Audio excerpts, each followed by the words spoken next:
hablando acerca de una libertad con responsabilidad. Amén. Y hablábamos en esta libertad con responsabilidad de que si usted y yo tenemos conocimiento, no solo del Señor, sino conocimiento de aquellas cosas que como cristianos, hermano, ya no son o no son un tropiezo para nosotros si hemos avanzado y madurado en la fe, pero que a la misma vez sabemos pueden hacer tropezar a cualquier hermano débil en la fe. Pablo nos enseña que el amor cristiano debe sobreponerse por aquel conocimiento que tenemos y así no ser de tropiezo a hermanos inmaduros o débiles. En una ocasión, hermano, recordé, de hecho ayer esa anécdota le comento, ¿verdad?, para hacerme entender un poco más en esto. Eso fue en 1 Corintios capítulo 8, versículo 12, dice: de esta manera, pues, pecando contra los hermanos e hiriendo su débil conciencia, contra Cristo pecáis. Por lo cual, si la comida le es a mi hermano ocasión de caer, y no siempre va a ser comida, hermano, ¿sí? No comeré carne jamás, aunque ya Pablo nos expresa que la carne no tiene nada de malo, aunque haya sido sacrificada a los ídolos, porque recuerde que un ídolo, ¿qué es, hermano? Nada es.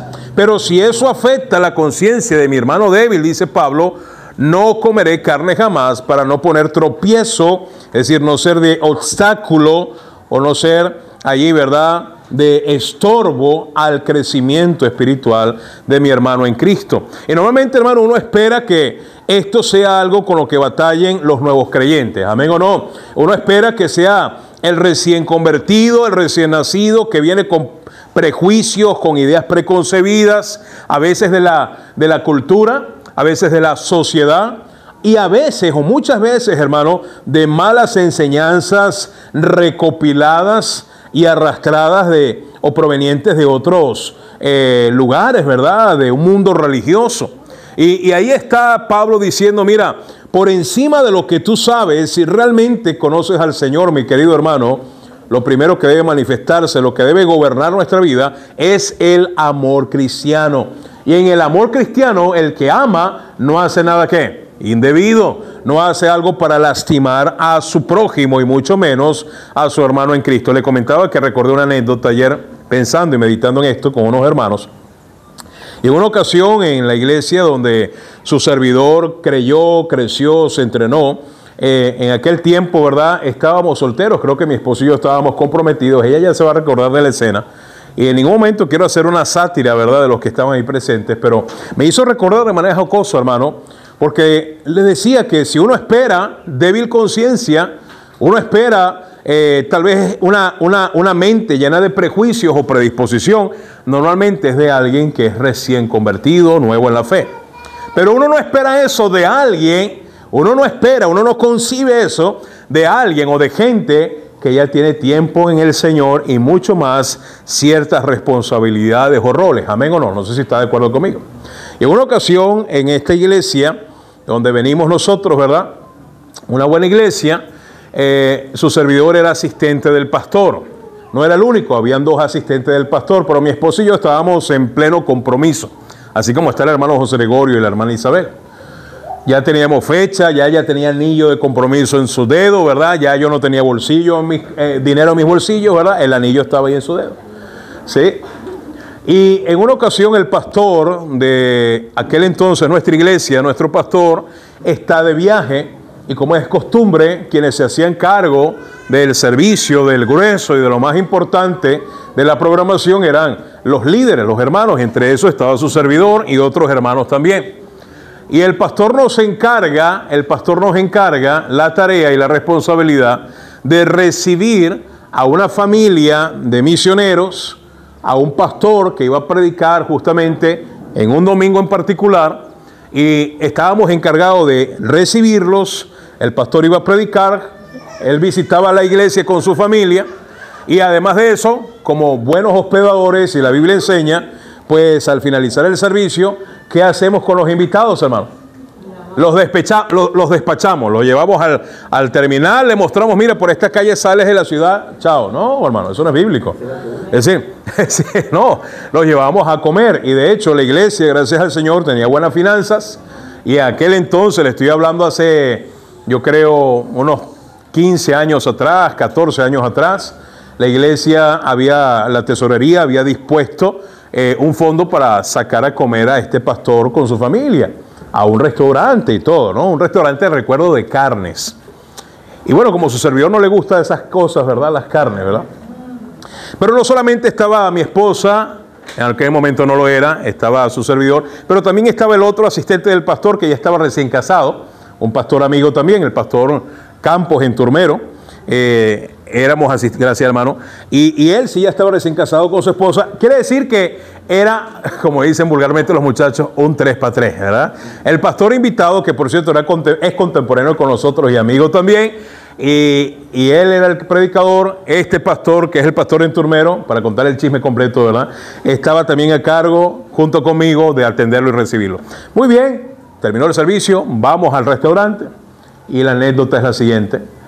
Empezamos a pedir la carta, ¿verdad? Empezamos a mirar ahí la carta. Yo muy callado, ¿verdad? Yo no quise opinar. Yo dejé que ellos escogieran el invitado, lo que usted quiera, ¿verdad? Y allí ellos empezaron a mirar la carta. Y en el menú decía, les llamó la atención algo que decía parrilla argentina. Pensaba que era algo internacional, ¿verdad? Parrilla argentina. Y se miraban entre ellos y preguntaban, ¿qué traerá esa parrilla argentina? Pues yo sabía lo que traía la parrilla argentina. Pero yo me hice el que no sabe, ¿verdad? Caso omiso. Ellos sabrán, porque si piden algo es porque saben, ¿verdad? No sabía que estaban de curiosos ese día. Y les pareció bien el precio y la relación, ¿verdad?, de lo que ofrecía, y pidieron parrilla argentina para 6 personas, contando, las niñas del pastor invitado. Es decir, éramos 8 personas, parrilla para 8 personas. Ya se podrá imaginar el tamaño de la parrilla. Bueno, para sorpresa de todos y hasta nuestra, ¿verdad?, cuando traen la parrilla, ya yo sabía lo que venía, pero ellos no sabían lo que venía. No solamente venía vistecitos de carne, ¿verdad?, no solamente venía los churrasquitos, sino que muy rico en esa parrilla argentina viene el corazón, viene el bofe, viene chinchurria, viene morcilla y viene todas las vísceras. Y mi esposa, quien no era mi esposo todavía, me ve y me dice, ellos creo que no comen esto. Estaban alarmados. Las esposas sobre todo, ¿verdad? Estaban... Y yo dije, bueno, me remangué las mangas, hermano. Ustedes no comerán, pero yo sí. Y yo no sabía, hermano. Después entendí que era un banquete para mí. Y dije, no se hubiesen molestado, ¿verdad? Gracias, ¿verdad? ¿Cómo saben mis gustos? Y usted le sonará chiste, hermano, pero entre ellos se tuvieron que repartir la carne, ¿verdad?, para sus esposas, los niños. Y después no sabían ni qué hacer con todo lo demás, pero yo sí supe qué hacer con todo lo demás. Y ahí sí, yo no sé si fui de tropiezo o no, hermano, a estos siervos de Dios, pero... mire, hermano, se me hizo agua la boca. Fue un tiempo, ¿verdad?, que recordé ayer, por cierto, lo había olvidado. Pero me hizo recordar este pasaje, hermano. Porque muchas veces, hasta en algo simple y básico de la vida, que con conciencia, con limpia conciencia podemos estar haciendo y sabemos que no nos afecta, puede estar afectando la fe y la conciencia de un hermano que es débil en la fe. Y Pablo dijo, aunque yo sé que lo que estoy haciendo no es pecaminoso, pero por los prejuicios del hermano y la hermana, para él parece ser pecaminoso, voy entonces que abstenerme hasta que él crezca y madure y entienda lo que yo entiendo. Eso se llama, hermano, cristianismo. Eso se llama negarme a mí mismo para que otro pueda crecer. Y en ese mismo orden de ideas caemos en el capítulo 9. ¿Por qué tuve que hacer ese énfasis ayer, hermano? Porque les dije la semana pasada que hemos iniciado una nueva sección de Corintios, capítulo 8, capítulo 9 y capítulo 10, que tiene que ver mucho, hermano, con la conciencia débil de la iglesia de Corinto. Recuerde o recordemos, hermano, en el capítulo 3 de Primera de Corintios, para tener un tiempo de oración. Primera de Corintios, capítulo 3, mire lo que dice, versículo 1. Vamos a recordar esto, vamos a traerlo a colación porque tiene que ver con lo que vamos a hablar el día de hoy, tiene que ver con lo que hablamos el domingo pasado y tiene que ver con lo que se va a hablar el domingo que viene. Versículo 1. Recordemos un poquito la gente con la cual Pablo está tratando en esta iglesia.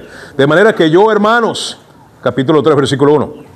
De manera que yo, hermanos, no pude hablaros. Es decir, no me puedo dirigir a ustedes, no puedo hablar con ustedes en términos o tener una conversación como a quienes, hermano.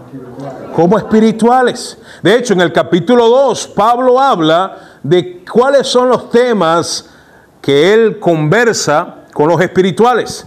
No así con los corintios. Dice, no pude hablaros como espirituales, sino como a carnales, como a niños en Cristo. ¿Y qué es un niño, hermano? ¿Qué caracteriza un niño? Inexperiencia, inseguridad, inmadurez, ¿cierto o no?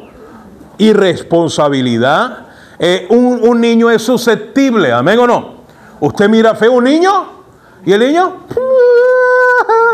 usted le hace caras a Ian Martínez, no sé si por lo de Martínez, ¿verdad? Pero él llora, ¿sí? ¿Por qué? Porque es sensible, ¿sí? Cualquier cosa le afecta a un niño, y más si es pequeño. Y por eso Pablo dice, mira, a ustedes yo no les puedo hablar con la firmeza que quisiera, con lo frontal. Y hermano, Pablo fue muy frontal con esta iglesia y todavía dice, yo pudiera ser más frontal, pudiera ser más firme, pudiera ser más tajante, pero por su condición de niños no puedo hablarlos. De hecho, dice el versículo 2, os di a beber ¿qué? Leche y no vianda. Es decir, ustedes son delicaditos. Me tengo que poner guantes de seda para poder hablarles. Quisiera hablarles como espirituales, por la calle del medio, sin tapujos, sin tener nada encubierto, sin adornar mucho las palabras. Ahora, hermano, con eso en mente, venimos al capítulo 9 del mismo libro y Pablo ahora va a presentar lo que se titula este mensaje, el mensaje de esta mañana o ya de este mediodía, los derechos o el derecho del siervo de Dios. Pablo, como siervo de Dios y con la autoridad que él tiene, ahora va a presentar la siguiente premisa, porque está sucediendo algo en esta iglesia carnal, en esta iglesia infantil, en esta iglesia inexperta, con estos creyentes inmaduros. Está sucediendo algo más, pastor, de lo que ya venía sucediendo. Problemas de inmoralidad, problemas de división, problemas doctrinales, problemas de conciencia. Y sí, ahora viene o sale a la luz otro problema más que agrava la situación y la convivencia de esta iglesia. Pablo comienza con preguntas y dice, no soy apóstol. ¿Por qué Pablo tiene que hacer la pregunta? ¿Acaso había alguien, un grupo o gente o un grupo de personas que estaba señalando a Pablo, sugiriendo o aún estaban murmurando o cuestionando la legitimidad del apostolado? Este siervo de Dios, con la carta de presentación, con la credibilidad que sabemos que el apóstol Pablo tiene y el Señor le ha dado en todas las cartas y en el Nuevo Testamento, aún así había gente en su época que cuestionaba su legitimidad. Hermanos, si cristianos o gente del pasado cuestionaba la legitimidad del apostolado de Pablo, ¿cuántos, no más el día de hoy, pudieran cuestionar nuestra legitimidad? ¿Cierto o no? Ahora Pablo presenta en este capítulo una defensa, porque sucede, hermano, que justamente por la conciencia débil de los hermanos de Corinto, por la mente débil y susceptible de estos hermanos inmaduros, eran fáciles de llevarse o dejarse llevar por cualquier comentario y murmuración. Por su debilidad, por su inmadurez. Estos hermanos, algunos de ellos, de estas facciones, de estas divisiones que tenía la iglesia, estaban empezando a abrazar la idea y a creer la suposición de que Pablo y todo lo que él representa era falso, que era un impostor aún. Y Pablo pudiera haber dicho, ¿verdad? Como alguien, no me voy a defender, si me defiendo voy a más bien darle el gusto y la razón. Pero Pablo, con autoridad, con postura y con la investidura que el Señor le dio, él dejó muy claro que su apostolado sí es legítimo. Por eso él pregunta, ¿no soy apóstol? Después dice, ¿no soy libre? En otras palabras, está hablando justamente de esa libertad de conciencia que gozamos los creyentes. Hermano, mire, el cristianismo bíblico no es una secta. ¿Sabe? Cuando hay un control, cuando hay una privación de conocimiento, de voluntad, hay grupos religiosos que le dicen a sus seguidores, no vayas allá, no leas esa información, no busques allá, no te juntes con tal, no hables de este tema. Hay una privación, no hay libertad, hay una ley mordaza, ¿sí? En cambio, Pablo, de hecho, en el capítulo 8 está diciendo, mira, somos libres. En el capítulo 6 dice, todo me es lícito, pero no todo ¿qué? No nos conducimos por nuestros placeres y emociones, pero sí, sin duda alguna, el Señor no nos tiene un grillete en el pie. Pastor, puedo hacer lo que quiera, pero ¿te conviene? ¿A ti? ¿Le conviene a tu hermano que te ve? ¿Te edifica a ti? ¿Edifica a tu hermano en Cristo que está a tu lado? Entonces, ese es el límite. ¿Amén o no?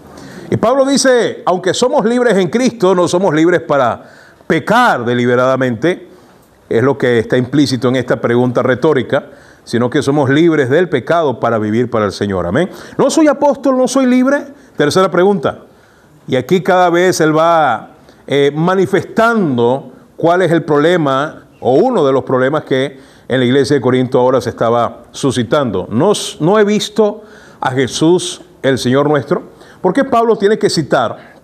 ¿Por qué Pablo tiene que hacer mención a que él ha sido testigo presencial, ha visto y ha palpado a Jesús resucitado? ¿Por qué?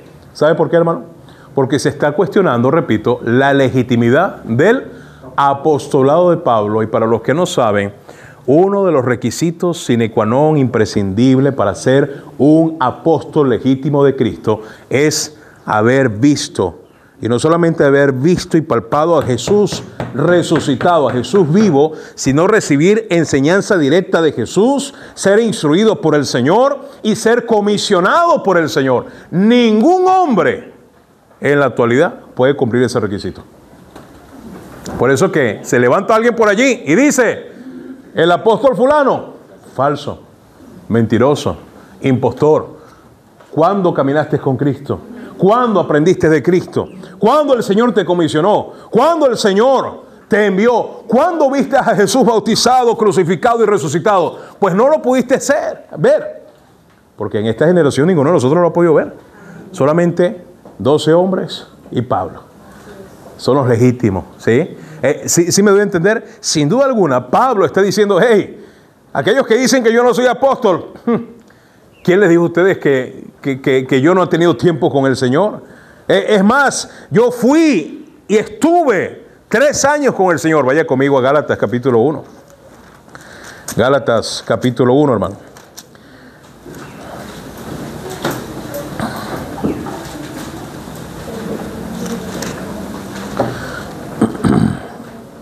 ¿Sí lo tiene? Mire lo que dice Gálatas capítulo 1.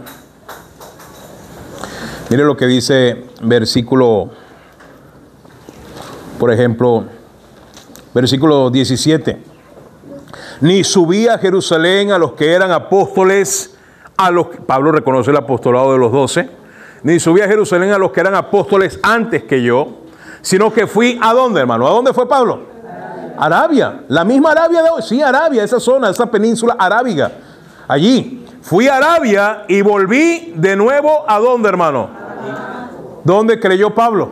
¿Vía dónde? ¿A dónde iba Pablo a perseguir a los cristianos? Y el Señor se le aparece, Saulo, Saulo, ¿por qué me persigues? Y ahí mismo, en ese camino, en ese encuentro, Pablo le dice, Señor, ¿qué quieres tú que yo haga? Señor, reconoce eso como Señor. Hay una confesión allí. Pablo es salvo allí. Ahora, Pablo dice, yo me fui, me aparté un poco a Arabia a meditar todo lo que me había acontecido y regreso a Damasco, donde tuve ese punto inicial. Versículo 18. Después, pasado 3 años, subí a Jerusalén para ver a Pedro y permanecí con él 15 días. Pero no vi a ningún otro de los apóstoles, sino a Jacobo, el hermano del Señor. ¿Cierto o no, hermano? ¿Sí ve lo que dice? Ahora, ¿qué hizo Pablo? ¿Qué hizo Pablo en Arabia, hermano? ¿Qué estaba pasando allí? Mire lo que dice el mismo libro de Gálatas, hermano. El mismo libro de Gálatas, en el capítulo 1. Mire lo que dice los primeros versículos. Versículo 1. Pablo, apóstol, no de hombres, ni por hombre, sino por quién. Por Jesucristo y por Dios el Padre, que lo resucitó de los muertos. Pablo está diciendo, yo no fui comisionado como apóstol por hombre alguno. Es más, ni siquiera me cuadré y me alineé con los apóstoles. Yo estuve allá, un tiempo aparte, un tiempo a solas, donde el Señor trató conmigo, donde conocí a Cristo resucitado en persona, donde fui enseñado e instruido por el mismo Señor. Si usted sigue leyendo, hermano, Pablo en capítulo 1 de Gálatas, ¿verdad?, presenta una apología y una convicción, deja ver, acerca del evangelio que él ha recibido de parte de Cristo, en contraste al falso evangelio que estaban algunos enseñando, sobre todo en los primeros años de la iglesia primitiva. Ahora, mire lo que dice el versículo 11 de Gálatas capítulo 1. Mas os hago saber, hermanos, que el evangelio anunciado por ¿quién, hermano? Por mí. No es según quién, hermano. Una vez más Pablo reitera, lo que yo he aprendido de Cristo no me lo enseñó hombre alguno, me lo enseñó el mismo Cristo, pues yo ni lo recibí, ni lo aprendí de hombre alguno, sino por revelación de ¿quién, hermano? Ahí está. Ah, pastor, ya entiendo, ya encajan las cosas. Pablo pasó un tiempo aparte donde fue instruido directamente por el Señor. 1 Corintios capítulo 15. Mire allí, ¿verdad? Y vamos a hacer silencio, ¿verdad? Mire allí, versículo... Estuviéramos en el cine, ¿verdad? Nos sacan, ¿verdad? Y aquí hay algo mucho mejor que el cine, ¿verdad? Dice 1 Corintios capítulo 15, versículo 1 dice, además os declaro, hermanos, el evangelio que os he predicado, el cual también recibisteis, en el cual también perseveráis. ¿Amén o no? Y después dice, por el cual asimismo, si retenéis la palabra que os he predicado, sois salvos, si no creísteis en vano, porque primeramente os he enseñado, y note y subraye, lo que asimismo que, hermano, Pablo recibió primero, y se cumple el principio de que no podemos dar lo que no tenemos. Pablo, ¿y de quién lo recibió? Mire el capítulo 11 de 1 Corintios, hermano. 1 Corintios, estamos rápido, hermano, acá mirando estos versículos en este hilo temático donde vemos que el apostolado de Pablo, hermano, es un apostolado legítimo. ¿Y de quién recibió instrucciones detalladas, pastor? 1 Corintios 11, 23, porque yo recibí, ¿de quién, hermano? ¿De quién recibió Pablo? Y ya lo había dicho en Gálatas. Yo recibí del Señor lo que también os he enseñado. Nos quedamos con esa frase, hermano, porque es lo que estamos haciendo énfasis. Pablo fue instruido directamente por el mismo Señor. Pregunto, ¿Pablo era un apóstol legítimo? Claro, claro. Pero había gente, hermano, que se hacían llamar cristianos y hermanos en Cristo en Corinto y aún en otras iglesias de los alrededores que andaban murmurando y haciendo una campaña, un boicot contra Pablo para decir, Pablo no es un apóstol genuino, es un infiltrado. Recuerden que él perseguía a los cristianos. Él está infiltrado. Él quiere hacer daño. Al final va a dar su estocada. Y le estaban haciendo una mala propaganda al apóstol Pablo. ¿Y sabe por qué, hermano? Le voy a decir esto, hermano. Porque Pablo también tenía adversarios dentro de la iglesia. Porque un mensaje y una predicación bíblica nunca es popular. Pablo predicaba Biblia, hermano. Pablo predicaba la verdad, y cuando la verdad es expuesta, la verdad de Dios, la predicación bíblica nunca va a ser popular, siempre va a ser incómoda. Amén o no, hermano. Y había gente que estaba bien incómoda con lo que Pablo enseñaba y con lo que Pablo predicaba y con cada exhortación y con cada corrección del apóstol Pablo que venía de parte de Dios. Había gente en las iglesias que no querían oírlo, que no querían escucharlo. Y la mejor forma que ellos pensaron hacer una campaña de desprestigio, una campaña contra el apóstol, cuestionando su legitimidad. Así, hermano, el día de hoy, mire, si lo hicieron con Cristo decían que era un ¿qué, hermano? Un blasfemo, un hijo de fornicación, demonio tiene. Imagínense, hasta eso llegaron, porque es comelón y bebedor. Y ahí es donde se dice, mira, pero si uno come y bebe, tiene demonio. Y Juan el Bautista, que no comía ni bebía, también decían ustedes que... ¿Quién los entiende? ¿Quién los puede complacer? Decía el Señor. Bueno, la gente no se puede complacer. Por eso Pablo dice en Gálatas 1:10, no lo vimos, dice en Gálatas 1:10, sin intentar agradar a los hombres. ¿No sería qué? Siervo de Cristo. El mensaje se titula, el derecho del siervo de Dios. Vamos a orar. Pues, Señor, gracias te damos. Porque estas verdades para muchos pueden ser incómodas, pero para tus hijos, los genuinos, los verdaderos, van a ser un deleite. Estamos agradecidos, Señor, por la verdad que tú nos has compartido. Estamos agradecidos porque nuestros pecados han sido perdonados. Estamos agradecidos porque tu Santo Espíritu ha sido derramado en nuestras vidas como un sello, una garantía de que somos tus hijos, de que nos has redimido. Estamos agradecidos porque tus promesas, Padre, son genuinas y tus pensamientos son para el bien, son de bien para nosotros. Gracias, Señor, por Jesucristo, por su sangre, por su muerte y su resurrección. Pero gracias también por cada hombre que tú has levantado, comprometido con la verdad en el pasado y en el presente. Y aunque podamos recibir ataques, tu iglesia pueda ser atacada, desprestigiada, puede ser cuestionada su legitimidad. Sabemos en quién hemos creído, sabemos de quién hemos aprendido, sabemos qué enseñanza hemos recibido. Ayúdanos, Señor, a tener la convicción, la firmeza, el arraigo sobre tus verdades, y aunque el mundo se oponga, aunque los Tobías, los Zambalat y los Gesén se levanten, que ninguna oposición, ningún ataque, ningún desprestigio pueda ser, pueda remover, pueda aún conmover nuestra convicción y nuestra fe. Ayúdanos a tener una fe inquebrantable en tus verdades. Edifica tu iglesia, especialmente acerca de este tema, que siempre se vuelve un tema incómodo, no por su complejidad, sino por nuestra complejidad como personas. Ayúdanos a madurar en cuanto a esta gran verdad de los derechos del siervo de Dios, que hoy tú nos enseñas en 1 Corintios capítulo 9. Que hoy la mayoría somos iglesia, y aún faltaron algunos hermanos que otra vez, hermanos, la enfermedad les ha abatido, pero creo que prácticamente no tenemos visitantes como casi siempre tenemos. Y yo creo que tiene que ver mucho con el tema de hoy, hermano, ¿sí?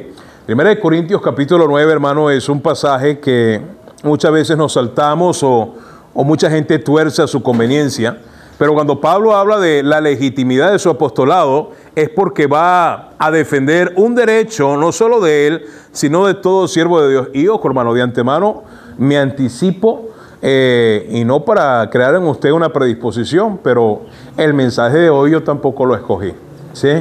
El tema de hoy tampoco fue de mi elección, porque es lo que toca enseñar, amén. Eso creo que lo tenemos claro hace rato. Y lo que voy a enseñar, lo voy a enseñar porque está en la Biblia.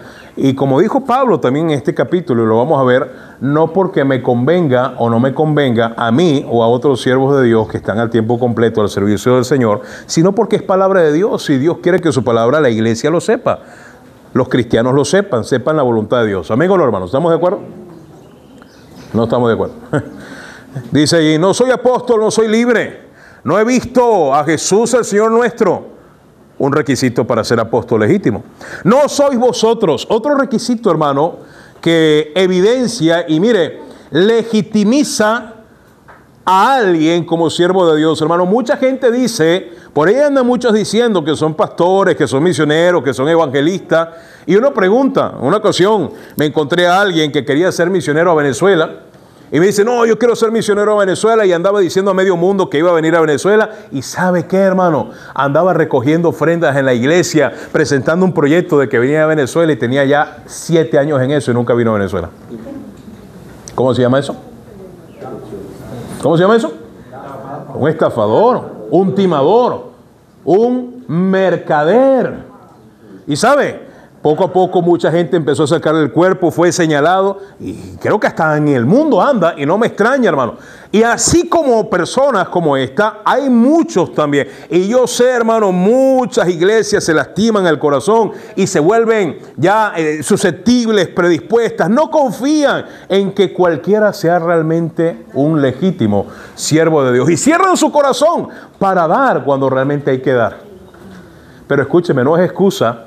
No debe ser una excusa para una iglesia bíblica que aunque anden muchos usurpando, ¿sí? Anden muchos engañando y tomando ventaja y aprovechándose de un derecho que no tienen, que el Señor no les ha conferido, no es justo que la iglesia entonces se atrinchere, se cruce de brazos y diga, me cierro a invertir en la obra de Dios porque una vez nos lastimaron, una vez nos engañaron, una vez nos estafaron. Eso tampoco es correcto, porque entonces es bien fácil poder excusarnos, justificar la desobediencia, porque Dios nos ha enviado, hermano, a participar de su obra, como lo vimos en la primera clase. ¿Amén o no? Y mire, aquellos que sí verdaderamente son siervos de Dios, aquellos que sí verdaderamente, el hermano dijo 40 minutos, llevo 25. Ahí está, ¿verdad? Muy bien. Le decía, hermano, que aquellos que verdaderamente sirven al Señor, que aquellos verdaderamente que están haciendo la obra de Dios se ven afectados, lamentablemente, por aquellos falsos siervos de Dios. ¿Sí me voy a entender? Por eso Pablo intenta que esta iglesia madure respecto a este tema, porque el ministerio de Pablo se estaba viendo afectado. Hermano, quiero que entienda, el apóstol Pablo era un predicador, era un misionero, como muchos, que iba de un lugar a otro lugar. Y de igual manera tenía que pagar pasaje, costear gastos. Y le tengo otro dato, el apóstol Pablo no andaba solo. El apóstol Pablo, si se da cuenta, en muchas de las ocasiones cuando él se expresa de algo que tiene que ver con su rol y responsabilidad, lo hace, aunque lo hace en primera persona, lo hace casi siempre ¿en qué? En plural. Es decir, nunca anda solo. Es raro cuando el apóstol Pablo andaba solo. Siempre andaba acompañado de un equipo misionero que también estaba a su ¿qué, hermano? A su cargo. Él era el responsable. Él tenía que velar, hermano. Él iba de iglesia en iglesia y agarró a un Timoteo. Agarró a un Timoteo. Este no tiene cara de Timoteo, tiene cara como de ¿verdad? De tiroteo, hermano. Es cara como de tiroteo, ¿eh? Sí. No, pero si cambias tu corte de cabello, tu luz, esa puede mejorar. Ahora, él agarraba un Timoteo en Derbe, escúcheme, en Derbe, y lo sumaba a su equipo de trabajo. Y luego iba ya a otra ciudad, a otra iglesia, y se llevaba a Tito, ¿verdad? Este sí parece Tito, pero el bambino, no sé. Y entonces, y ahí, hermano, iba reclutando obreros, ¿amén o no? Y el grupo crecía, ¿y sabe qué también crecía? Los gastos, gracias. Crecía el sostenimiento. Y Pablo, hermano, se estaba metiendo en camisas de qué, hermano, de 11 varas, porque él estaba animando y reclutando obreros para, hermano, mientras más masa decimos nosotros, ¿verdad? ¿Sí? Y más alcance se podía tener, más impacto al llegar a una nueva ciudad. Son más predicadores, son más el alcance que se puede tener con el evangelio. Pero también eso había que, ¿qué, hermano? Costearlo. Alguien lo tenía que respaldar. ¿Y quién podía respaldar? El apóstol Pablo a veces se ponía a vender cosas en el mercado, pero no siempre alcanzaba, hermano. ¿Sabe por qué, hermano? Porque hay un principio bíblico, es que la obra de Dios debe ser sostenida. ¿Sabe por qué? Por el pueblo de Dios. ¿Sí está conmigo, hermano? La obra de Dios debe ser sostenida por el pueblo de Dios. El apóstol Pablo ahora habla de necesidades básicas y de su derecho como siervo de Dios. Mire conmigo, versículo siguiente, versículo 2. Si para otros, y aquí Pablo sí abiertamente lo dice, si para otros no soy ¿qué? Aquellos, ¿verdad? Bocones, fanfarrones que andan diciendo, haciendo una campaña de desprestigio hacia mí, diciendo que no soy apóstol. Pablo está diciendo, está bien que crean lo que quieran. Pero para vosotros, es como era la expectativa de Pablo, ¿no? Con los corintios. Pero para vosotros, ciertamente lo que. Hermano, una marca distintiva de un verdadero siervo de Dios, ¿sabe cuál es? Es que Dios le da la gracia de que pueda tener gente que le siga. Hay gente, como le decía, que dicen que son siervos de Dios. Y tú le preguntas, ok, ¿y tu iglesia? ¿Cuál es tu iglesia? No tengo iglesia todavía. Ya va, explícame, no entiendo. No, yo soy misionero. Pero en tu imaginación nada más. Sí, te autonombraste, te autonombraron. Pero mi hermano Pablo aquí dice que el sello, la cereza del pastel de alguien que realmente sirve a Dios, es que Dios le añade, le agrega, le dice, mira, hay gente que te va a escuchar, hay gente que va a recibir enseñanza, hay gente que se te va a unir a ti, no porque tú tengas una personalidad brillante y que atraigas, ¿verdad? Como un imán. No, al contrario, Dios va a colocar gente que necesita escuchar ese mensaje, ¿sí? Y no tiene que ser muchedumbres, pero Dios va a colocar gente fiel. Eso es una marca, hermano, una señal de alguien que ha sido llamado genuinamente a servir a Dios. ¿Sí está conmigo, hermano? Gente, por cierto, que está allí voluntariamente, no a la fuerza. Gente que siguen al siervo de Dios porque entienden que no es él, no se trata de él, sino se trata del Señor que lo colocó a él. ¿Amén o no? Si para otros no soy apóstol, para vosotros ciertamente lo soy. Porque el sello de mi apostolado, la evidencia, la carta de presentación, ¿quién es, hermano? Sois vosotros en el Señor. Mire lo que dice Primera de Tesalonicenses, capítulo 2, versículo 19, hermano. Esto es una joya que se conecta con esa frase que acabamos de leer. Usted puede colocar, hermano, yo lo hago así porque mi memoria falla. Al pie de ese versículo, yo tengo anotado en mi Biblia la cita, Primera de Tesalonicenses 2:19. Porque las sociedades bíblicas no lo encontraron así, pero el Espíritu Santo nos ha dicho que esa es la que va allí, ¿verdad? Ahora miren lo que dice capítulo 2, versículo 19. Pablo está hablando de cuando los cristianos estemos en el tribunal de Cristo compareciendo, rindiendo cuenta de cómo fue nuestro servicio aquí en la tierra. ¿Sí recuerdan lo que hablamos en la primera clase? Vamos a rendir cuenta, hermanos, por predicar el Evangelio, por discipular, por cumplir con la gran comisión, por servir fielmente al Señor. ¿Amén o no? Miren lo que dice el versículo 19. Pablo dice, porque ¿cuál es nuestra, qué cosa? Otra vez vuelve a hablar en plural de primera persona. Pablo no solamente está hablando de él, sino de todos los que sirven junto con él. Porque ¿cuál es nuestra esperanza o gozo? Y ahora mire lo que dice, Primera de Tesalonicenses 2:19. O corona de que me qué, hermano. Pablo está presentando un escenario futuro, hermano, donde los cristianos y aún los siervos de Dios estaremos de pie, hermano, enfrente de nuestro Cristo. Y Pablo tiene la expectativa que cuando estemos enfrente de Cristo haya gozo, haya una esperanza y haya una ¿qué? Corona de que me gloríe. Y Pablo responde, dice, ¿no lo sois vosotros delante de nuestro Señor Jesucristo? ¿En su qué? ¿En su qué? ¿Sí lo vio, hermano? En otras palabras, estará el tribunal de Cristo, el Bemá, estará eso dispuesto y listo para el Señor recompensar a sus siervos, a sus hijos más fieles. Y si usted es hijo de Dios, usted y yo estaremos allí, hermano. Y seremos llamados uno a uno. ¿Y sabe qué maravilloso va a ser? Va a pasar, vamos a ver, vamos a conocer al apóstol Pablo. Y va a ser llamado al frente para recibir galardones. Y Pablo, ¿sabe qué va a hacer allí? Va a hacer una vista panorámica, va a decir, Señor, ¿te acuerdas? Yo tenía esta esperanza que tú me coronaras de esta manera. Y el Señor seguramente le va a decir, claro que sí. Yo no le debo nada a nadie, Pablo. Yo recompenso bien a los que me sirven. Y Señor, ¿sabes lo que representa esta corona? Y el Señor dirá, sí, yo sé, Pablo. Y mirará Pablo allí en todo el escenario, en las multitudes de todos los salvos de la era de la iglesia. Pablo va a decir, mira, ¿sabes quién es ese grupo que está allá? Supongamos, hermano, como si fuera un estadio, ¿verdad? Una barra. Y allá está la barra de los tesalonicenses. Mira, allá están todos los tesalonicenses. Esas son mi corona. Aquí están representadas. Mira, allá están los de Corinto. Mira, allá están. Hermano, cuando te toque a ti y me toque a mí, tendríamos algún lugar que mirar y señalar al Señor. Y a mí no me sale corona. Y el Señor va a decir, a ver, muéstrame dónde están. No, Señor, es que estuve ocupado en el trabajo, Señor. Es que tenía flojera cuando vi el evangelismo. Sí me voy a entender, hermano. Pastor, Dios va a recompensar el predicar el evangelio y el tener fruto por predicar el evangelio. Ahí está. Y lo va a recompensar en una corona delante del Señor. Y Pablo va a decir, mira, por eso que recibo una corona. Ahí están los de Tesalónica, ahí están los de Corinto, ahí están los de Efesios. Y qué tremendo, hermano, porque esa es la demostración y la evidencia de que Pablo era un apóstol legítimo, un siervo de Dios. Versículo 3 de 1 Corintios 9. Vamos rápido con esto, hermano. Contra los que me acusan, Pablo dice, me acusan, me señalan, me desprestigian. No importa, el Señor les va a pagar conforme a sus hechos. Esta es mi ¿qué?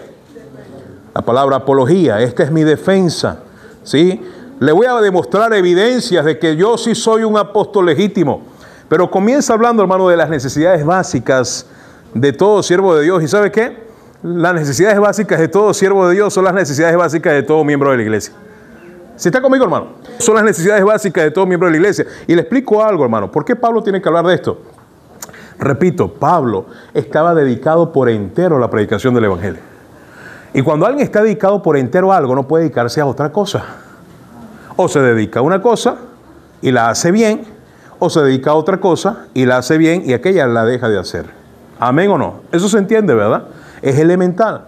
De hecho, en el libro de los Hechos, capítulo 19, cuando él está predicando en Corinto, llegan algunos de los discípulos, entre ellos Timoteo, y dice la Biblia, no lo voy a llevar allá, encontraron a Pablo, dice la Biblia, entregado por entero a la predicación. No sé si cuántos recuerdan ese versículo. Está en Hechos capítulo 19. ¿Y sabe dónde fue eso? Justo en la ciudad de Corinto. Es decir, si había un grupo de gente que había visto, para decirlo de esta manera, chambear a Pablo, sudarse la camisa, predicando el evangelio día y noche, eran los corintios. De hecho, Pablo duró casi 2 años en la ciudad de Corinto predicando día a día el evangelio, discipulándolos, enseñándolos, instruyéndoles. Y cuando Pablo dice, mira, hay gente que no sabe, que sin duda alguna no me conocen, me acusan de que soy un falso, me acusan de que soy un impostor, que soy un usurpador, que soy un infiltrado. Está bien. Versículo 4. ¿Acaso no tenemos qué? Otra vez el tenemos está en qué, hermano. Note los verbos cómo los conjugan. Pablo no está hablando de sí solo. Está hablando de él y otros que también sirven a Dios en el pasado y en el presente. ¿Acaso no tenemos derecho de qué? De comer y beber. ¿Qué es la comida y la bebida, hermano? ¿Necesidad qué? Básica. ¿Se puede vivir humanamente hablando sin comer y beber? ¿Usted vive sin comer y beber? Pues los siervos de Dios no son no son estrellas de rock. No son superhumanos, no son metahumanos, ¿verdad? También comen y también beben. Pero no alcohol, por cierto, ¿sí? Sí. Algunos dirían, ¿y un palito? No. ¿Acaso no tenemos derecho? La palabra derecho, hermano, es interesante. Tiene distintas connotaciones y aristas.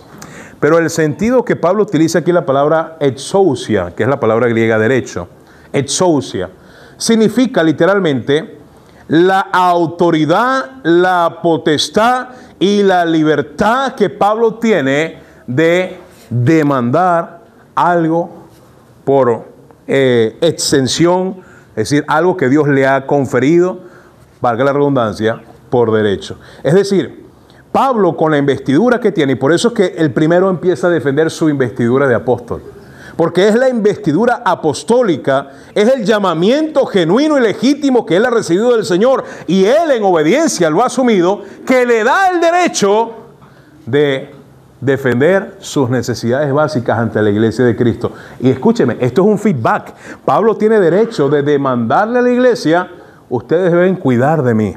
Ustedes deben cuidar de los siervos de Dios, de la manutención de los siervos de Dios. Hermano, esto es algo que, escúcheme, Dios no está esperando que el mundo entienda. Voy a repetirlo. La iglesia tiene el deber de cuidar a los siervos de Dios. Esto no es algo que el Señor espera que el mundo entienda.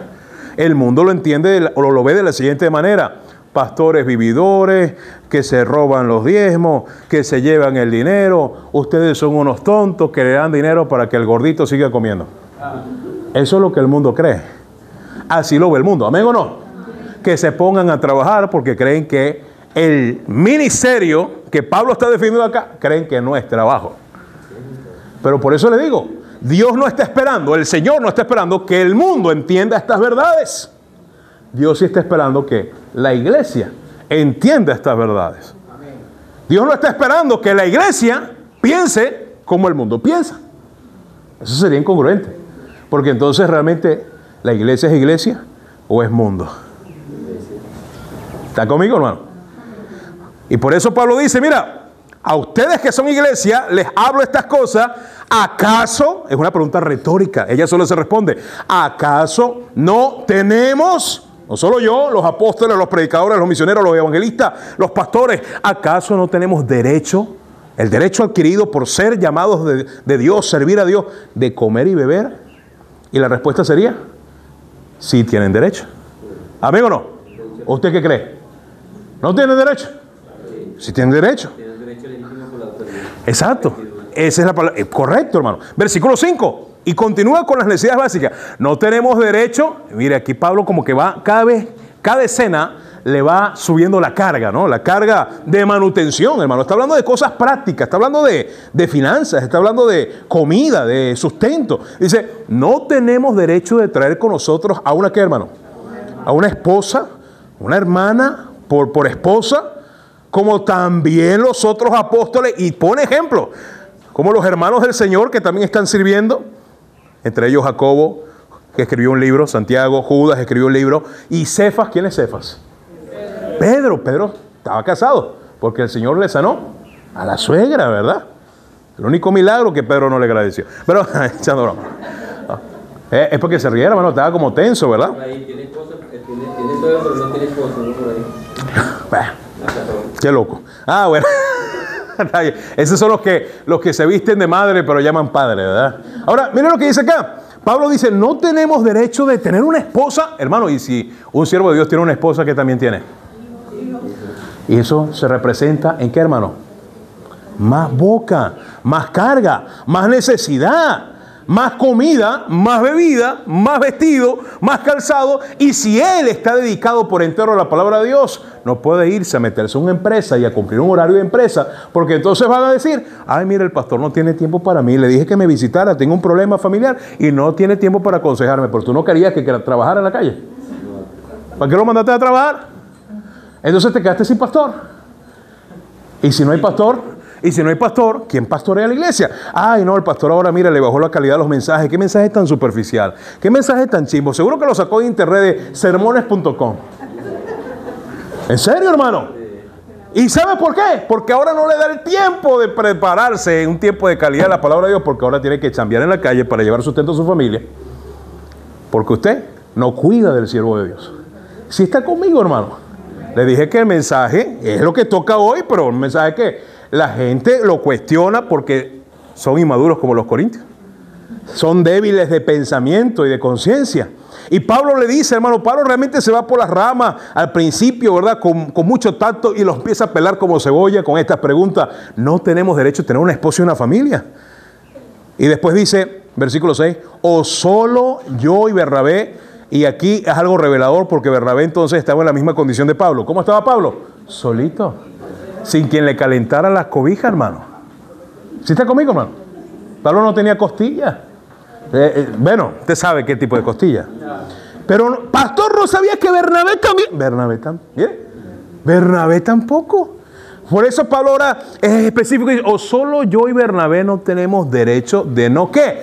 Lea bien la pregunta. ¿De no qué? ¿Qué significa eso? A ver. Es decir, ¿acaso Bernabé y yo no tenemos derecho de no trabajar secularmente y estar dedicados por completo al ministerio? ¿O tenemos que dedicar tiempo allá afuera para bandearnos y balancear nuestras necesidades y entonces servir mediocremente? Porque sería servir mediocremente al Señor, hermano. Servir a medias. ¿Amén o no? A la obra de Dios. Y a medias allá afuera para buscar el sustento. Y Pablo está diciendo literalmente, ¿tenemos o no tenemos el derecho de dedicarnos por completo al ministerio o no? Y obviamente, claro que tienen el derecho, porque Dios los llamó para eso, porque son puestos por el Señor para eso. ¿Amén o no, hermano? Y hermano, y si son puestos para eso, ¿quién debe cuidar por ellos? La iglesia. Ahora, por eso lo digo, como dice Pablo más abajo, no lo digo por mí, porque hoy yo estoy y mañana puede ser otro. Pero pregunto, Iglesia Bíblica Bautista Fe, ¿cuidas tú a los siervos de Dios? No me diga que es el deber, porque el deber está claro, pero vamos a la práctica. ¿Cuida usted a los siervos de Dios? ¿Sabe qué? Que eso es pecado. Estamos en desobediencia. Queremos que Dios bendiga y prospere hasta nuestras finanzas, que nos prospere como iglesia. Y el Señor dice, pero no has cuidado lo que te he dado. Vamos a hacer una pausa, hermano, porque ya me hicieron señas. Pero quiero que vaya rápidamente antes de terminar, al libro de Efesios. Pastor, ¿por qué debo cuidar al siervo de Dios? Bueno, primero está viendo que Dios le ha llamado. Y si usted sabe y usted mismo puede corroborar que el siervo de Dios que usted conoce o los que conoce son legítimos, entonces tenemos el derecho y el deber de apoyarles, de dar para su manutención. Porque está hablando de cosas prácticas, está hablando de manutención, el capítulo 9 de Corintios. ¿Amén o no? Efesios 4. Algunos están diciendo por qué viene hoy. Efesios 4, hermano, porque Dios quiere que usted sepa y no ignore. Porque Dios quiere que usted obedezca y no viva en desobediencia. ¿Amén o no, hermano? Efesios capítulo 4. Mire lo que dice allí, hermano. Este versículo es una joya. Versículo 7. Pero a cada uno de nosotros, y está hablando, hermano, de lo que Dios nos ha confiado ahora siendo salvos, para servirle, para hacer su obra, a cada uno de nosotros. Si usted es salvo, esto ha hecho Dios contigo. A cada uno de nosotros fue dada la ¿qué? Aquí la gracia no está hablando como la gracia que salva, aquí está hablando de aquella gracia, esa extensión de esa gracia abundante que nos capacita para servir y honrar a Dios en la vida cristiana. Pero a cada uno de nosotros fue dada la gracia conforme a la medida del don de Cristo. Hay un don, hay un regalo de Cristo. Por lo cual dice, es decir, ¿Cristo nos regaló algo, pastor? Sí, si tú no lo sabías, hermano, Cristo te ha regalado algo, iglesia. ¿Y qué me habrá regalado? Y ahí nos podemos poner románticos, ¿verdad? Ay, me regaló el perdón, la salvación. No introduzcamos ideas en el texto que no están. Está hablando de algo específico que va a decir a continuación. Versículo 8. Por lo cual dice, ese por lo cual conecta con aquello que es el don que Cristo ha confiado. Por lo cual dice, subiendo a lo alto, llevó cautivo a la cautividad. Eso ocurrió en la resurrección. Y dio dones ¿a quién? Dio dones a los hombres. Lo que Cristo dio fueron dones. Pero ¿cuáles, hermano? Versículo 9. Y eso de que subió, porque hay distintas clases de dones. Pero ¿de cuáles dones habla Efesios 4? Y eso de que subió, ¿qué es? Sino que también había descendido primero las partes más bajas de la tierra. Los 3 días que su cuerpo murió. Él estaba en el Seol, en el seno de Abraham, anunciando su victoria, proclamando su victoria sobre el diablo, sobre el pecado, sobre el mundo, sobre la carne, sobre la muerte y todos los enemigos del creyente, y anunciando también la salida, la libertad de aquellos que esperaban por la fe, esos creyentes antiguos testamentarios que esperaban por la fe, la redención de ese lugar al paraíso. Que descendió es el mismo que también subió por encima de todos los cielos para llenarlo todo. Y Él mismo, estos son los dones que dio Dios a los hombres, hermano. Estos son los dones de los cuales habla Efesios 4. Y Él mismo constituyó. ¿En dónde constituyó, hermano? La palabra constituir significa establecer, colocar, afianzar, afirmar. Él mismo, el que da los dones a los hombres, constituyó a unos apóstoles, a otros profetas, a otros evangelistas, a otros pastores y qué, hermano. ¿Sabe qué está diciendo ahí, hermano, el texto? Dios ha confiado en la iglesia dones. Y ¿sabe literalmente lo que Dios está diciendo? Iglesia, te he dado dones para que los cuides. Ellos van a ser de bendición a ti, pero tú debes ser de bendición a ellos. ¿Y cuáles son esos dones? Apóstoles, profetas, evangelistas, pastores y maestros. No, pastor, usted es el don de Dios para nosotros. Eso es lo que dice el texto. Y cuando yo estaba en mi iglesia, teníamos el don de Dios que teníamos que cuidar porque Dios nos los había confiado. Sí, porque Dios lo levanta al siervo, lo prepara, lo llama, lo capacita y lo entrega de lleno a la iglesia para que la iglesia también que cuide de él y su familia. Es recíproco, es el diseño de Dios. ¿Por qué? Porque Dios lo ha levantado para que esté al servicio tiempo completo para Dios y para el pueblo de Dios. Termino en Corintios 9 y va a quedar en primera y segunda parte va a ser este mensaje, hermano. Pero no sé si me está entendiendo, si me estoy dando a explicar, hermano, la idea, el hilo de pensamiento que Pablo va desarrollando y abriendo. Y se da cuenta, hermano, repito, Pablo va como con pulso de cirujano, muy quirúrgico. ¿Sabe por qué? Porque justamente está tratando con gente que es muy, ¿qué, hermano? Carnal, inmadura, susceptible. ¿Se imagina que Pablo hubiese de entrada diciendo, mira, ustedes, iglesia, tienen que darme tanto porque yo sirvo al Señor y ustedes son beneficiarios? La gente se hubiese quedado, ¿qué? ¿What? No lo hubiesen procesado. ¿Por qué? Por su inmadurez, por su inexperiencia, por su conciencia débil, que ya viene hablando de ello. Pero por eso los pela por capas y dice, con todos estos argumentos que van a la razón, al sentido común y que son lógicos, dice el versículo 7. Y utiliza 3 ilustraciones, y ahí lo voy a dejar por hoy, hermano, pero me encantan estas 3 ilustraciones porque el Señor es muy didáctico y muy práctico para hacernos entender con cosas cotidianas sus verdades espirituales. ¿Amén o no? Los evangelios están llenos de ¿qué, hermano? De parábolas. El Antiguo Testamento también. Y Pablo utiliza de lo cotidiano para explicar esta verdad espiritual. Y hace 3 preguntas contundentes, hermano, que si usted y yo no entendemos con esto, que somos bien necios. Versículo 7. ¿Quién fue jamás?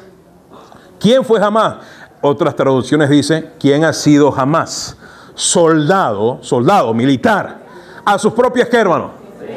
¿Se entiende la expresión? En otras palabras, ¿quién se alista al servicio militar por su propia cuenta y él mismo se entrena, él mismo se abastece de municiones, él mismo se compra su uniforme, él mismo se compra su armamento, él mismo programa una guerra, él mismo se financia ir a la guerra y él, ¿verdad? Cuando llega a la guerra, ¿verdad? Dice, ¿y tú quién representa? A mí. No, pero solo. ¿Y a quién defiendes? ¿Qué ideal? No, el mío. ¿Y quién te respalda? ¿Quién te financia? No, yo mismo. Es una locura. Es más, ni en el mundo sucede. Mucho menos debe suceder en la obra de Dios, hermano. Y Pablo dice, mira, ¿quién fue jamás soldado a sus propias qué? Es decir, al soldado lo financian, al soldado lo entrenan, al soldado lo capacitan. Amigo, no, hermano Juan. Al soldado le dan todo, el uniforme, la bota, lo meten al cuartel, le dan comida, le dan cama, le dan techo, le dan medicina, le dan manutención. Todo para que haga la voluntad, ¿verdad?, de sus superiores. ¿Funciona o no funciona así? Y Pablo está trasladando esa escena. Dice, mira, la obra de Dios es igual. Los siervos de Dios son soldados del general en jefe. Están contratados, están alistados en el ejército del Señor. Ahora, ¿y quién sustenta a los soldados? Bueno, por cierto, ¿quién sustenta a la Fuerza Armada Nacional Bolivariana? ¿Quién la sustenta? Los impuestos. Usted y yo. No, ¿en serio? Sí. Claro, el IVA. ¿Usted cree que el IVA qué es, hermano? Los impuestos. Todo eso va para darle comida a los soldados. Y a los milicianos también. A los milicianos, perdón. También, hermano, se me salió, hermano. Eso es... Siempre digo algo, hermano, que me comprometa. ¿Sí? Se me pasó, hermano, se me pasó. Ahora, sí tiene sentido, hermano. Si hasta el mundo, por eso dice el Señor, lamentablemente, hablando de finanzas también, lamentablemente los hijos de este mundo a veces son más sagaces que quienes, hermano, que los hijos de luz, y no debería ser así. Y Pablo dice, ¿quién fue jamás soldado a sus propias expensas? Pues nadie es la respuesta. Segunda escena, segunda ilustración. Vamos de la milicia, ahora vamos a la agricultura. ¿Sí lo ve? ¿Quién planta? ¿Quién? ¿Quién planta una viña? ¿Aquí alguna vez alguien ha plantado algo? ¿Quién planta una viña y no come de su qué? No, pastor, yo planté ese árbol de aguacate y eso es para los vecinos, para todo el mundo. Pues yo soy muy correcto. Yo no tomo ni un aguacate del que yo planté. ¿Qué? Eso es ridículo, absurdo. Y aquí Pablo está diciendo, hey, ustedes, iglesia, son la viña que yo planté. Y cuando yo vengo, iglesia, sí, tengo la esperanza de tomar de su fruto. Es legítimo. Es mi derecho, porque he plantado la viña. ¿Quién planta una viña y no come de su fruto? Pues nadie. Nadie, exacto, es un absurdo. Tercera ilustración. Y ahora se va a la ganadería. ¿Y quién apacienta el rebaño y no toma de qué? Aunque venda el 90% de la leche, el 10 queda para la casa, el 20 queda para la casa. Hermano, ¿tiene lógico? ¿Tiene lógica esto? Eso es lo que Pablo plantea. Pablo quiere despertar y estimular el sentido común de una iglesia inmadura, débil de conciencia, para que maduren y entiendan su deber en sostener a los siervos del Señor. Segunda de Corintios, termino allí. He dicho eso 3 veces, yo sé, pero... Segunda de Corintios 11:8. Segunda de Corintios 11:8. Quiero que entienda esto, hermano. 6 meses después que fue escrita Primera de Corintios, se cree que aproximadamente entre 6 y 9 meses después, Pablo escribe lo que es oficialmente Segunda de Corintios. ¿Sí? ¿Sí está conmigo, hermano? Sabemos que hay 3 cartas a los Corintios, pero oficialmente Primera y Segunda las tenemos acá.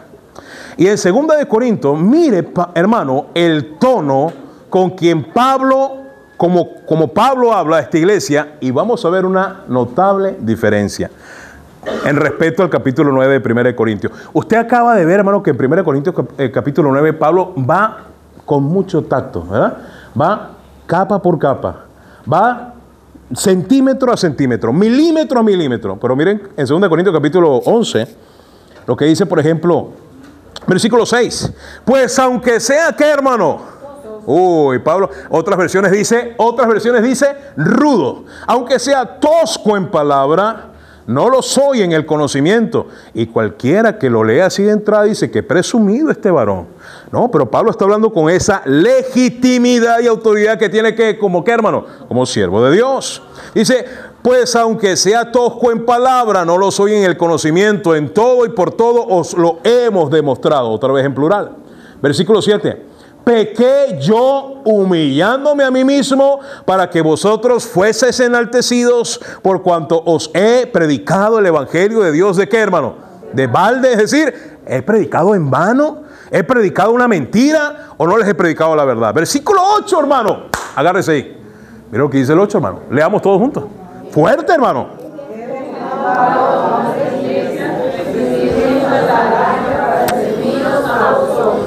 ¿Usted había leído eso alguna vez? Pero está claro, ¿verdad?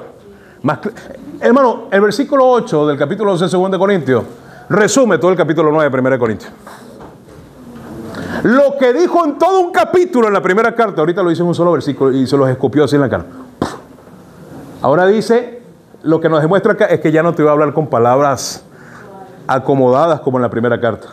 Ahora, ya tienes aquel conocimiento, ya tienes aquel fundamento. Ahora te lo voy a decir clarito y raspado. He despojado a otras iglesias. ¿Despojado de qué, pastor? ¿Será que era como el hermano Cocó? No, esos despojos. Hermano, está hablando literalmente de qué, hermanos. Mire, si tenemos 4 dedos de frente, ¿de qué está hablando? Está hablando de dinero, está hablando de ofrendas. Y no habla de una, habla de en plural. He despojado. Y sí, Pablo en el 6 dice, soy tosco en palabra. Pero es para que me entiendas, para que no quede ningún ápice de duda. He despojado a otras iglesias, ¿recibiendo qué? Otras versiones de la Biblia dicen recibiendo sustento, recibiendo dinero. ¿Para serviros a qué? ¿Sabe lo que está diciendo Pablo? Otras iglesias han estado dispuestas a invertir en el siervo de Dios para que yo pueda estar acá, para que ustedes no lleven esa carga. Otros están llevando esa carga para que yo les pueda llevar el mensaje del evangelio a ustedes, para que les enseñe, para que les instruya y para que los soporte también a ustedes. Y aún así ustedes pagan mal. Porque Pablo se lo dice como reproche. Ojo, no porque Pablo quería el dinero de las iglesias, sino porque Pablo está diciendo, mira, otros son capaces de invertir, de pagar un alto precio por los siervos de Dios para que vayan, los verdaderos siervos de Dios, para que vayan, prediquen, traigan el mensaje. Y aquellos que reciben el mensaje, malagradecidos, ingratos. ¿Sí me doy a entender, hermano? Porque si hay una iglesia en el Nuevo Testamento que Pablo, hermano, se esmeró en escribir y en enseñar, fue la iglesia de qué, hermano? Pastor, ¿y se puede saber quiénes eran esas otras iglesias? Adivine. Las de profunda ¿qué?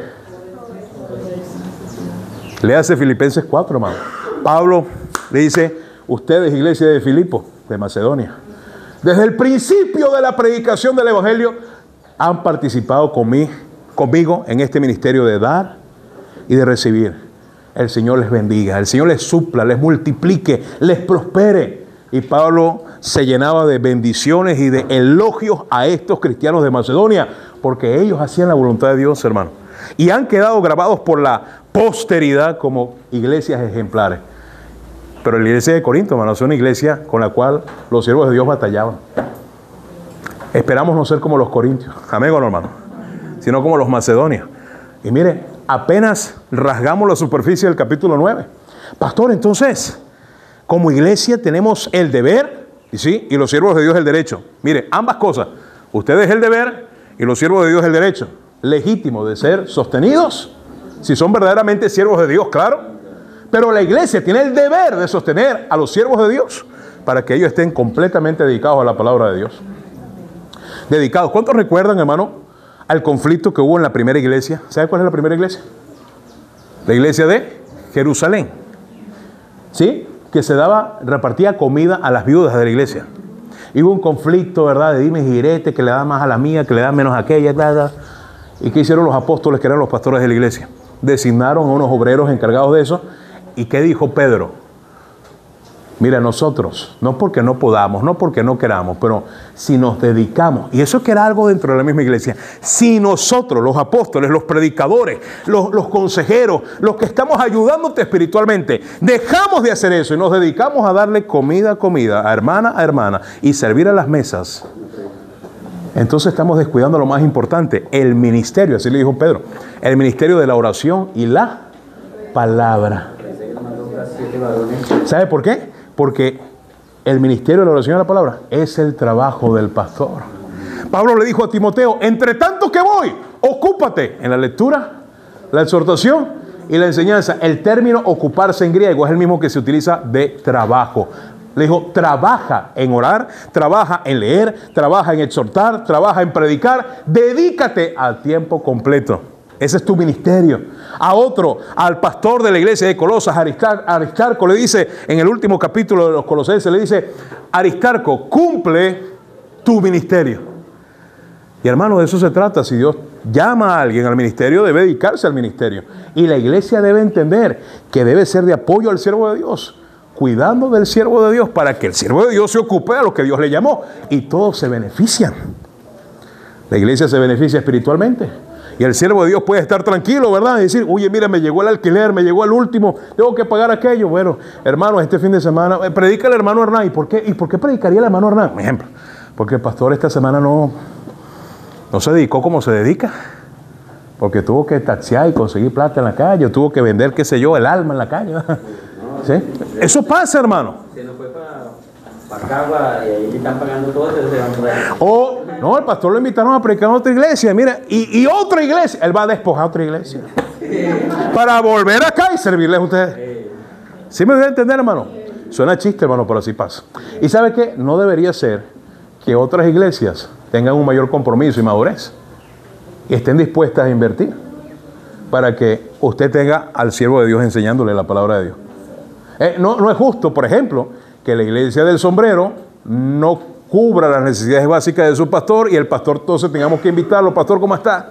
Vamos batallando, queremos seguir adelante, Dios nos ha llamado y lo invitamos, pastor, vente para acá y un fin de semana le atendemos, le servimos, le recogemos una buena ofrenda y eso lo va a animar. No es el dinero, hermano, pero es decir, oye, ya esta semana voy a estar tranquilo, ya esta semana mi mente va a estar enfocada en esto, no en esto, y va a poder servir mejor. Y se lo puedo mostrar bíblicamente, hermano, muchos pasajes. A los Corintios, Pablo le dice, mira, te voy a enviar a Timoteo. Y te aconsejo, iglesia de Corinto, quiero que Timoteo esté tranquilo. Tranquilo. Hermano, ¿sabes qué quita la paz? Hermano, no me dejan terminar. ¿Sabes qué quita la paz? Aún a un siervo de Dios. Hermano, somos carne. Por eso Pablo dice, mira, tengo esposa, tengo necesidades, también padezco, también como, también enfermo, también necesito calzado, ropa. ¿Y de dónde? ¿De dónde? Pablo, ¿vas a sacar estas cosas? Bueno, ustedes, iglesia. Mira, no vayan allá, hermano, porque el hermano Hernán me quiere matar, ¿verdad? Llegó el hombre, ¿verdad? Mire, 1 Corintios 16. Lo voy a leer rapidito, hermano. 1 Corintios 16, versículo 10. Y si llega Timoteo, iglesia, mirad, en imperativo, mirad, que esté con vosotros con tranquilidad. ¿Qué tranquilidad? Que Timoteo va a predicar en la iglesia de Corinto y diga, bueno, yo tengo que buscar mi propio hotel, mi propia cama, porque esta iglesia no me va a hospedar, esta iglesia no me da comida, esta iglesia el tiempo que voy a estar aquí ni me va a cuidar a mí, y yo mismo tengo que buscarme. Entonces, ¿Timoteo iba a servir con tranquilidad en Corinto? No. Mirad que esté con vosotros con tranquilidad, porque él hace la obra del Señor a sí mismo como yo. Por tanto, nadie le tenga en poco, sino encaminarle. La palabra encaminar significa proveer todo lo que necesita. Encaminarle en paz para que venga a mí, porque le espero con los hermanos. Ahí está, hermano. Constantemente Pablo le decía a la iglesia de Corinto, aprendan, porque les costaba, hermano. Que no seamos como los corintios. Amén, vamos a orar.